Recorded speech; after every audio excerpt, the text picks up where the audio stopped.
മഴ തോരും മുമ്പേ സീരിയലിൻ്റെ ഇനി വരാൻ പോകുന്ന ഒരു അടിപൊളി എപ്പിസോഡിൻ്റെ റിവ്യൂ ആണ് പറയാൻ പോകുന്നത്. ഇഷ്ടപ്പെട്ട ഈ ചാനൽ ഒന്ന് സബ്സ്ക്രൈബ് ചെയ്ത് സപ്പോർട്ട് ചെയ്യുക. നെടുമ്പുരക്കൽ വീടും അവിടുത്തെ വിഷമങ്ങളും എല്ലാം ഇട്ടെറിഞ്ഞ് ഇപ്പോൾ അലീന എത്തിയിരിക്കുന്നത് തൻ്റെ യഥാർത്ഥ അച്ഛനായ സ്റ്റാൻലി ജോസഫിൻ്റെ അടുത്തോട്ടേക്കാണ്. വർഷങ്ങൾക്ക് ശേഷം തനിക്കൊരു മകളുണ്ട് എന്നും അവൾ അനാഥാലയത്തിലാണ് വളർന്നതെന്നും എന്ന സങ്കടത്തിൽ സ്റ്റാൻലി ജോസഫ് ഒരു രാജകുമാരിയെ പോലെ അലീനയെ നോക്കുന്നു. മറുവശത്ത് അലീന എവിടെയെന്ന് അറിയാതെ വൈജയന്തി വെപ്രാളപ്പെടുന്നു. ഇനി അലീനയ്ക്ക് സ്വന്തമായിട്ട് വീടും എന്തെങ്കിലും ഉണ്ടാക്കി കൊടുത്തിരിക്കുമോ ബാലചന്ദ്രൻ എന്ന വിഷമത്തിലാണ്. സങ്കടത്തിലും ദേഷ്യത്തിലുമാണ് വൈജയന്തി. അലീന എവിടെ എന്ന് മക്കളോട് ചോദിക്കുമ്പോഴും മക്കൾ യാതൊരു മറുപടിയും നൽകുന്നില്ല. അലീന എവിടെ എന്ന് കണ്ടുപിടിക്കണം എന്ന വാശിയോട് കൂടി വൈജയന്തി. വിതയും കൃഷ്ണജയും രോഹിത്തും അലീന അയച്ചു കൊടുത്ത ഫോട്ടോസ് നോക്കി നിൽക്കുന്ന സമയത്ത് അങ്ങോട്ടേക്ക് വൈജയന്തി വരുന്നുണ്ട്.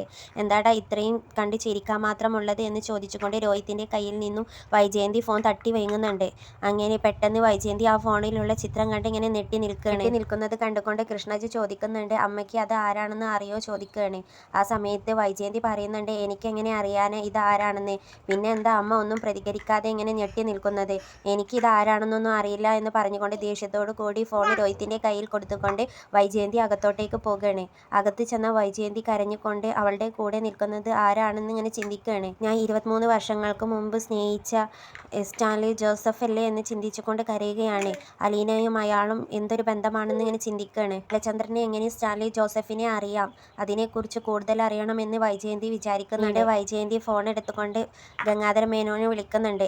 ഗംഗാധര മേനോൻ ചോദിക്കുന്നുണ്ട്, എന്താ നിന്റെ പ്രശ്നം? നിന്റെ പ്രശ്നങ്ങളെല്ലാം തീർന്നില്ലേ? അലീന പോയില്ലേ എന്ന് ചോദിക്കുകയാണ്. ആ സമയത്ത് ദേഷ്യത്തോടു കൂടി വൈജയന്തി പറയുന്നുണ്ട്, ഞാൻ ഇന്നൊരു ഫോട്ടോ കണ്ടു. എന്നെ ആ ഫോട്ടോ നെട്ടിച്ച് കളഞ്ഞു. എന്നെ നിങ്ങളെല്ലാവരും കൂടെ ചതിക്കുകയായിരുന്നോ ചോദിക്കുകയാണ്. ആ സമയത്ത് ഗംഗാധര മേനോൻ ചോദിക്കുന്നുണ്ട്, എന്താ നീ പറയുന്നത്? തെളിയിച്ച് പറയാ എന്ന് പറയാണ്. ഇന്ന് ഞാൻ രോഹിത്തിൻ്റെ ഫോണിൽ ഒരു ഫോട്ടോ കണ്ടു. അലീന ഇപ്പോൾ നിൽക്കുന്നില്ല വീട്. ആ വീട് എവിടെയാണെന്ന് അറിയാമോ? അവൾ നിൽക്കുന്നത് ആരുടെ കൂടെയാണെന്ന് അറിയാമോ ചോദിക്കുകയാണ്. ആ സമയത്ത് ഗംഗാധര മേനോൻ പറയുന്നുണ്ട്, ആരാണ് എന്താണ് എന്നൊന്നും ബാലചന്ദ്രൻ പറഞ്ഞില്ല. ഒരു പ്ലാന്റർ ആണെന്ന് മാത്രമാണ് പറഞ്ഞത്. അപ്പോൾ വൈജയന്തി പറയുന്നുണ്ട്, ആ പ്ലാന്റർ ആരാണെന്ന് അറിയാമോ? ആന്ധ്രയിൽ വെച്ച് ഞാൻ സ്നേഹിച്ചിരുന്നില്ലേ സ്റ്റാൻലി ജോസഫ്, അദ്ദേഹമാണ് എന്ന് പറയാണ്. ഇത് കേൾക്കുന്ന മേനോൻ നെട്ടുന്നുണ്ട്. ആ സമയത്ത് വൈജയന്തി ഗംഗാധര മേനോൻ ചോദിക്കുന്നുണ്ട്, അലീനയും സ്റ്റാൻലി ജോസഫും തമ്മിൽ എന്താണ് ബന്ധം എന്ന്. ആ സമയത്ത് ഗംഗാധര മേനോൻ ഒന്നും മിണ്ടാതെ നിൽക്കുകയാണ്. ദേഷ്യത്തോടു കൂടി വൈജയന്തി പിന്നെയും ചോദിക്കുന്നുണ്ട്, എന്താണ് അവർ തമ്മിലുള്ള ബന്ധം? എങ്ങനെ ബാലചന്ദ്രന് അദ്ദേഹത്തെ അറിയാം എന്ന് ചോദിക്കുകയാണ്. ആ സമയത്ത് ഗംഗാധര മേനോൻ പറയുന്നുണ്ട്, അതിനെക്കുറിച്ച് കൂടുതലൊന്നും എനിക്കറിയില്ല. നീ ബാലചന്ദ്രനോട് ചോദിക്ക്. ഞാൻ എന്ത് ബാലചന്ദ്രനോട് ചോദിക്കും? എൻ്റെ പഴയകാല കാര്യങ്ങൾ എങ്ങനെ എനിക്ക് ബാലചന്ദ്രനോട് പറയാൻ പറ്റുമോ? ആ സമയത്ത് ഗംഗാധര മേനോൻ പറയുന്നുണ്ട്, ഇതുകൊണ്ടാണ് ഞങ്ങൾ നിന്നോട് പറഞ്ഞിരുന്നത് അയാളോട് നല്ല രീതിക്ക് നിൽക്കുകയെന്ന്. ആ സമയത്ത് നിനക്കത് പറ്റില്ലായിരുന്നു. ദേഷ്യത്തോടു കൂടി ഗംഗാധര മേനോൻ ചോദിക്കുന്നുണ്ട്, ഗംഗാധരേട്ടാ, ഏട്ടനോട് ചോദിച്ചതിനുള്ള മറുപടിയല്ല ഏട്ടൻ തന്നത്. സ്റ്റാൻലി ജോസഫും അലീനയും തമ്മിൽ എന്താണ് ബന്ധം? അതാണ് എനിക്ക് അറിയേണ്ടത്.